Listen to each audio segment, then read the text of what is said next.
মৃত্যু সার্টিফিকেটের online application আপনারা কিভাবে করবেন, অর্থাৎ পঞ্চায়েতের যে মৃত্যু সার্টিফিকেট সেটি পাওয়ার জন্য আপনাদেরকে অনলাইন করতে হবে।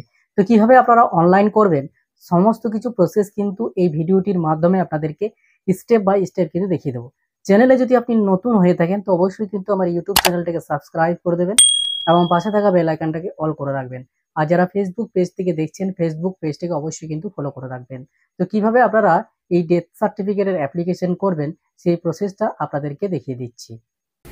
মৃত্যু সার্টিফিকেটের অনলাইন অ্যাপ্লিকেশন করার জন্য আপনাদেরকে মোবাইলে অথবা কম্পিউটারে যে কোনো একটা ব্রাউজার ওপেন করতে হবে এবং টাইপ করতে হবে জন্ম মৃত্যু তথ্য .wb.government.in। এই ওয়েবসাইটটা লিখে আপনারা সার্চ করবেন। আমি এই ওয়েবসাইটের লিঙ্ক আমার ভিডিও ডিসক্রিপশন বক্সে দিয়ে রাখবো, সেখান থেকে আপনারা লিঙ্কে ক্লিক করলে জন্ম মৃত্যুর সাইডে আপনারা প্রবেশ করে যাবেন। তো এই ওয়েবসাইটে যাওয়ার পরে আপনাদেরকে জন্ম মৃত্যু তথ্য এই অপশনে গিয়ে ক্লিক করতে হবে। ক্লিক করার পর আপনাদের সামনে এরকম কিন্তু একটা ইন্টারফেস ওপেন হয়ে যাবে। আপনাদেরকে সিটিজেন সার্ভিসেস এই অপশনে গিয়ে ক্লিক করতে হবে। ক্লিক করার পর ডেতে ক্লিক করার পর অ্যাপ্লাই ফর নিউ রেজিস্ট্রেশন এই অপশনে গিয়ে ক্লিক করতে হবে। ক্লিক করার পর এখানে একটা মোবাইল নাম্বার বসাতে হবে। বসানোর পরে গেট ওটিপিতে ক্লিক করে দিতে হবে। মোবাইলে একটা ওয়ান টাইম পাসওয়ার্ড আসবে, সেই পাসওয়ার্ডটা কিন্তু এখানে আপনাদেরকে বসাতে হবে। বসানোর পরে আপনাদেরকে সাবমিট ওটিপিতে ক্লিক করতে হবে। ক্লিক করার পর আপনাদের সামনে মৃত্যু certificate online application form open হয়ে যাবে। তো এখানে রিপোর্টিং ডেট অর্থাৎ কত তারিখে অ্যাপ্লিকেশন করছে সেই ডেট শো হবে এবং মোবাইল নাম্বার শো হবে। এখানে আপনাদেরকে অ্যাপ্লিক্যান্টস রিলেটেড উইথ ডিসিজ মৃত ব্যক্তির সাথে আবেদনকারীর সম্পর্ক, অর্থাৎ যিনি এই মৃত্যু সার্টিফিকেটের অ্যাপ্লিকেশন করবেন তার কি সম্পর্ক ছিল, ফাদার না মাদার না স্পাউস, সেটা আপনাদেরকে এখানে সিলেক্ট করতে হবে এবং আবেদনকারীর নামটা এখানে টাইপ করে দিতে হবে, ফুল নেম যেটা রয়েছে। তারপরে তার আইডি প্রুফ এখানে সিলেক্ট করতে হবে এবং আইডি প্রুফ নাম্বারটা এখানে টাইপ করে দেবেন এবং সেই আইডি প্রুফটা আপনারা আপলোড করে দেবেন 250 KB সাইজে। সেটা চুজ ফাইলে ক্লিক করবেন এবং সেটাকে আপলোড করে দেবেন। তারপরে এখানে ডেট অফ ডেথ অর্থাৎ কত তারিখে তার মৃত্যু হয়েছে, যার মৃত্যু সার্টিফিকেটের অ্যাপ্লিকেশন করছেন মৃত্যুর তারিখটা এখানে সিলেক্ট করবেন। 21 দিনের মধ্যে আপনাদেরকে কিন্তু অনলাইন করতে হবে। সাধারণত বাড়িতে যেগুলো মারা যায় তাদের 21 দিনের মধ্যে অনলাইন করতে হবে। 21 দিন পেরিয়ে গেলে কিন্তু ডিলে ডেথ পারমিশন বের করতে হয়, তারপরে আপনাদেরকে অনলাইন অ্যাপ্লিকেশন করতে হবে। তো আপনারা 21 দিনের মধ্যে অনলাইন অ্যাপ্লিকেশনটা করবেন। তারপরে এখানে ডেথ সিলেক্ট করার পরে আপনাদেরকে এখানে জেন্ডারটা সিলেক্ট করতে হবে, অর্থাৎ মেল না ফিমেল, যিনি মারা গেছেন মেল না ফিমেল না ট্রান্সজেন্ডার, সেটা আপনারা সিলেক্ট করবেন। সিলেক্ট করার পর এখানে আপনাদের আওয়ার্স না ডেজ না মান্থ না ইয়ার, এটা এখানে আপনাদেরকে ইয়ারটা সিলেক্ট করে নেবেন। তারপরে তার বয়স কত হয়েছিল মৃত্যুর সময় সেই বয়সটা বসাতে হবে। এখানে মৃত ব্যক্তির ফার্স্ট নেম বসাবেন, তারপরে যদি মিডিল নেম থাকে তাহলে মিডিল নেমটা বসাবেন, তারপরে লাস্ট নেম বসিয়ে দেবেন। অর্থাৎ মৃত ব্যক্তির ফার্স্ট নেম, মিডিল নেম এবং লাস্ট নেমে বসানোর পরে টাইপ অফ আইডি প্রুফ, এখানে একটা আইডি প্রুফ সিলেক্ট করতে হবে যিনি মারা গেছেন। আধার কার্ড বা এপিক বা খাদ্যসাথী বা পাসপোর্ট, এই তিনটের মধ্যে যে কোনো একটা সিলেক্ট করে দেবেন। তারপরে এখানে সেই আইডি প্রুফ নাম্বারটা বসাবেন এবং এটাকে আপনাদেরকে 250 KB সাইজ করতে হবে। সেই যে আইডি প্রুফটা এখানে সিলেক্ট করবেন সেই আইডি প্রুফটা আপলোড করতে হবে এই চুজ ফাইলে ক্লিক করে। তারপরে আপনাদেরকে এখানে প্লেস অফ ডেথ, মৃত্যুবরণের স্থান, এখানে আপনাদের প্লেস অফ ডেথ সিলেক্ট করবেন। এখানে সিলেক্ট করার পর হসপিটাল থাকবে এবং হোম থাকবে, অর্থাৎ বাড়িতে যদি মারা যায় হোমে ক্লিক করবেন। ক্লিক করার পর স্টেটে ক্লিক করবেন। ক্লিক করলে এখানে স্টেটের নাম চলে আসবে এবং এখানে ডিস্ট্রিক্ট, এখানে আপনার যে ডিস্ট্রিক্ট রয়েছে সেই ডিস্ট্রিক্টের নাম সিলেক্ট করবেন। তারপরে আরবান না রুরাল সেটা আপনাদেরকে এখানে ব্লক, মিউনিসিপ্যালিটি, ডেভেলপমেন্ট অথরিটি এগুলো অপশন রয়েছে, আপনারা ব্লক বা মিউনিসিপ্যালিটি যেটা রয়েছে সিলেক্ট করে নেবেন। তারপর এখানে সেই ব্লকের নাম সিলেক্ট করবেন এবং এখানে গ্রাম পঞ্চায়েতের নামটা সিলেক্ট করে নেবেন এবং ভিলেজের নাম এখানে সিলেক্ট করে নেবেন। তারপরে পিনকোড নাম্বারটা এখানে বসিয়ে দেবেন। তারপরে এখানে অ্যাড্রেস লাইন 1, ওখানে অ্যাড্রেসটা ফুল অ্যাড্রেসটা এখানে বসিয়ে দেবেন। মাদার্স ইনফরমেশন, মাতার তথ্য, যিনি মারা গেছেন তার মায়ের এখানে তথ্য দিতে হবে, তার জন্য তার মায়ের ফার্স্ট নেম দিতে হবে এবং মিডিল নেম যদি থাকে মিডিল নেম বসাতে হবে এবং লাস্ট নেম বসাতে হবে। তারপরে এখানে ইমেল আইডি আপনি বসাতেও পারেন, না বসালেও কোনো অসুবিধা নেই। তারপরে মোবাইল নাম্বার এখানে বসাতেও পারেন, না বসালেও কোনো অসুবিধা নেই। এখানে আইডি প্রুফটা মায়ের যদি আইডি প্রুফ থাকে তাহলে এখানে আইডি প্রুফটা সিলেক্ট করবেন এবং আইডি প্রুফ নাম্বারটা বসাবেন এবং সেটাকে 250 KB ফাইলের মধ্যে সেটাকে আপলোড করতে হবে। অর্থাৎ এখানে মাতার তথ্য দিয়ে দেওয়ার পরে নিচের দিকে স্ক্রল ডাউন করবেন, এখানে ফাদার্স ইনফরমেশন, পিতার তথ্যটা দিতে হবে। পিতার এখানে যিনি মারা গেছেন তার পিতার তথ্য, এখানে ফার্স্ট নেম বসাতে হবে, মিডিল নেম বসাতে হবে এবং লাস্ট নেম বসাতে হবে। এখানে ইমেল আইডি বসাতে পারেন, না বসালে কোনো অসুবিধা নেই। তারপরে এখানে মোবাইল নাম্বারটা দিতে পারেন, না দিলেও কোনো অসুবিধা নেই। এখানে আইডি প্রুফটা সিলেক্ট করবেন। মৃত ব্যক্তির ফাদার্স অর্থাৎ পিতার এখানে আইডি প্রুফটা সিলেক্ট করতে হবে এবং আইডি প্রুফ নাম্বারটা এখানে বসাতে হবে এবং আইডি প্রুফটাকে এখানে আপলোড করে দিতে হবে। তারপরে এখানে স্পাউস ইনফরমেশন জন্য যদি মহিলা মারা যান তাহলে স্বামীর এখানে তথ্য দিতে হবে এবং স্বামী মারা গেলে স্ত্রীর তথ্য এখানে দিতে হবে। তো এখানে ফার্স্ট নেম বসাবেন, মিডল নেম বসাবেন এবং লাস্ট নেম বসাবেন। তারপরে ইমেল আইডি দিতেও পারেন, না দিলেও কোনো অসুবিধা নেই। তারপরে মোবাইল নাম্বার বসাবেন, মোবাইল না দিলেও কোনো অসুবিধা নেই। এখানে আইডি প্রুফটা সিলেক্ট করবেন। আইডি প্রুফ সিলেক্ট করার পরে এখানে আইডি প্রুফ নাম্বারটা বসাবেন এবং এখানে চুজ ফাইলে ক্লিক করে আপনাদেরকে সেই আইডি প্রুফটা আপলোড করে দিতে হবে। তারপর নিচের দিকে স্ক্রল ডাউন করার পর এখানে আপনাদেরকে address of deceased at the time of death, মৃত্যুর সময় মৃত্যুর ঠিকানা, এখানে ঠিকানাটা এখানে আপনাদেরকে এখানে বাড়ির নাম্বার ও নাম এখানে দিতে হবে এবং এখানে হাউস নাম্বারটা দিতে হবে এবং এখানে স্ট্রিট নেমটা দিতে হবে এবং এখানে আপনাদেরকে লোকালিটি বা পোস্ট অফিস এখানে নাম দিয়ে দেওয়ার পরে স্টেট সিলেক্ট করবেন, তারপরে ডিস্ট্রিক্ট সিলেক্ট করবেন এবং আরবান না রুরাল, ব্লক বা মিউনিসিপ্যালিটি যেটা সেটা সিলেক্ট করবেন। তারপরে এখানে ব্লকের নাম সিলেক্ট করবেন এবং ভিলেজের নাম সিলেক্ট করার পর পিন নাম্বারটা বসিয়ে দেবেন।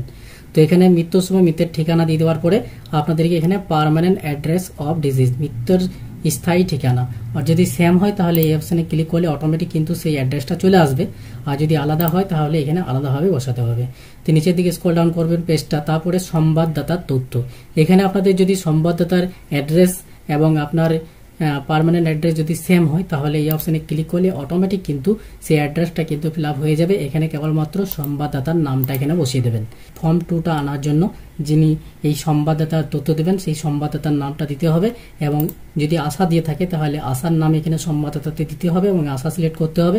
যদি বাড়ির অন্য কেউ যদি ইনফরমেটিভ হয় তাহলে আদার্সে ক্লিক করে আপনাদেরকে এখানে বাড়ির নাম্বার, তারপরে এখানে হাউস নাম্বার এবং স্ট্রিট নেম, তারপরে লোকালিটি এখানে দিতে হবে বা পোস্ট অফিসের নাম দিতে হবে এবং এই স্টেটের নাম এখানে দিয়ে দিতে হবে।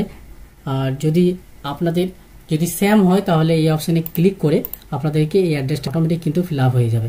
তারপর নিচের দিকে পেজটা স্ক্রল ডাউন করবেন এবং এখানে ইনফরমেশন অফ দ্য ডিসিজড, মৃত্যুর তথ্য, এখানে রিলিজনে ক্লিক করবেন। এখানে ধর্মটা সিলেক্ট করবেন, যিনি মারা গেছেন তার ধর্ম এখানে সিলেক্ট করবেন। তারপরে কি কাজ করতেন, অকুপেশন বা পেশা কি ছিল সেটা আপনারা এখানে সিলেক্ট করে দেবেন। তারপরে এখানে রিমার্কস, মানে রিমার্কস যেটা দিবে আপনাদের ফর্ম 2তে সেটা লেখা থাকবে, সেই রিমার্কসটা কিন্তু এখানে বসিয়ে দেবেন।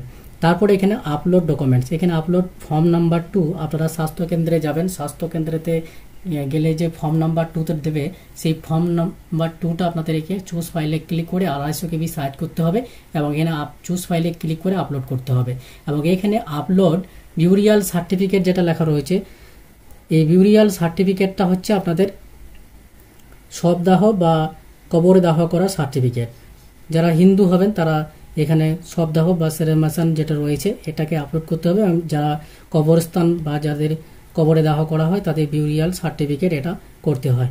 তো বিউরিয়াল সার্টিফিকেটের ফর্ম আমি আমার ভিডিও ডিসক্রিপশন বক্সে দিয়ে রাখবো, সেটাকে আপনারা ডাউনলোড করলেই কিন্তু আপনাদের যে পঞ্চায়েতের যে মেম্বার রয়েছে তাকে কিন্তু সই করালে কিন্তু আপনারা আপলোড করে দিতে পারবেন।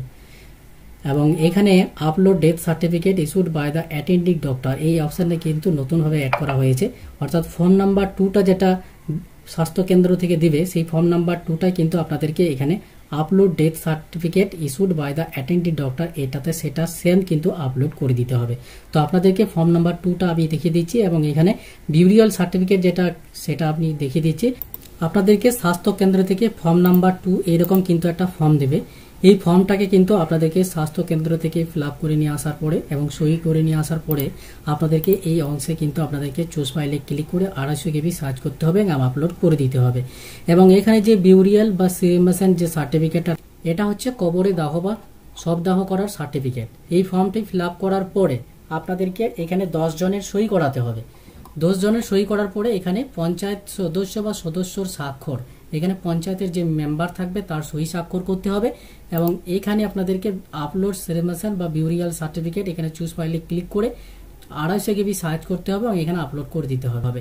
এই ফর্মটা ভালোভাবে ফিল আপ করার পর আপনাদেরকে এখানে সাবমিট অপশনে গিয়ে ক্লিক করে দিতে হবে। সাবমিট অপশনে ক্লিক করার পরে আপনাদের কাছে এরকম কিন্তু একটা রেজিস্ট্রেশন নাম্বার কিন্তু চলে আসবে, অর্থাৎ আপনাদের যে ডেথ রেজিস্ট্রেশন সেই রেজিস্ট্রেশন নাম্বার কিন্তু শো হবে। এই রেজিস্ট্রেশন নাম্বার আপনাদেরকে দুটো প্রিন্ট আউট করতে হবে, একটা বাড়িতে রাখতে হবে এবং একটা পঞ্চায়েতে আপনাদেরকে জমা করতে হবে। অ্যাপ্লিকেশন করার পরে এই অ্যাকনোলেজমেন্ট স্লিপটি এবং এর সঙ্গে আপনারা যিনি মারা গিয়েছেন তার আধার কার্ডের জেরক্স এবং যিনি এই অ্যাপ্লিকেশন করছেন ডেথ সার্টিফিকেট পাওয়ার জন্য তার আধার কার্ডের জেরক্স এবং বিউরিয়াল সার্টিফিকেট সঙ্গে নিয়ে আপনাদের পঞ্চায়েত অফিসে গিয়ে জমা করতে হবে। পঞ্চায়েতে যখন আপনাদের এই ডেথ সার্টিফিকেটটি যখন অ্যাপ্রুভ করে দেবে তখন কিন্তু আপনারা অনলাইনের মাধ্যমে সেই ডেথ সার্টিফিকেটটিকে ডাউনলোড করতে পারবেন। তার জন্য আপনাদেরকে সিটিজেন সার্ভিসেস এই অপশানে গিয়ে ক্লিক করতে হবে।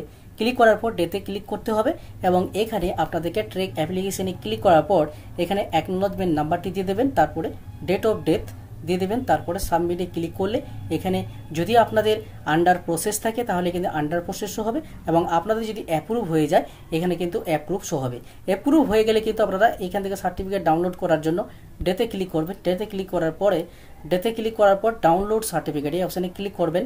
এখানে অ্যাকনোলেজমেন্ট নাম্বারটি দিয়ে দেবেন এবং সার্চে ক্লিক করলে আপনার রেজিস্ট্রেশন করার সময় যে মোবাইল নাম্বার দিয়েছিলেন সেই মোবাইলে কিন্তু একটা ওটিপি যাবে, সেই ওটিপিটা কিন্তু এখানে বসাতে হবে। বসানোর পর সাবমিটে ক্লিক করলে কিন্তু আপনাদের ডেথ সার্টিফিকেটটি এখানে ডাউনলোড হয়ে যাবে। তো ভিউয়ার্স, এই ছিল আপনারা কীভাবে ডেথ সার্টিফিকেটের অনলাইন অ্যাপ্লিকেশন করবেন এবং কীভাবে সেই ডেথ সার্টিফিকেটটা ডাউনলোড করবেন, সমস্ত কিছু প্রসেস কিন্তু এই ভিডিওটির মাধ্যমে দেখিয়ে দিলাম। ভিডিওটি যদি ভালো লেগে থাকে লাইক শেয়ার কমেন্ট অবশ্যই করবেন এবং চ্যানেলটিকে সাবস্ক্রাইব করতে কিন্তু ভুল করবেন না। দেখা হচ্ছে নেক্সট একটা ভিডিওতে।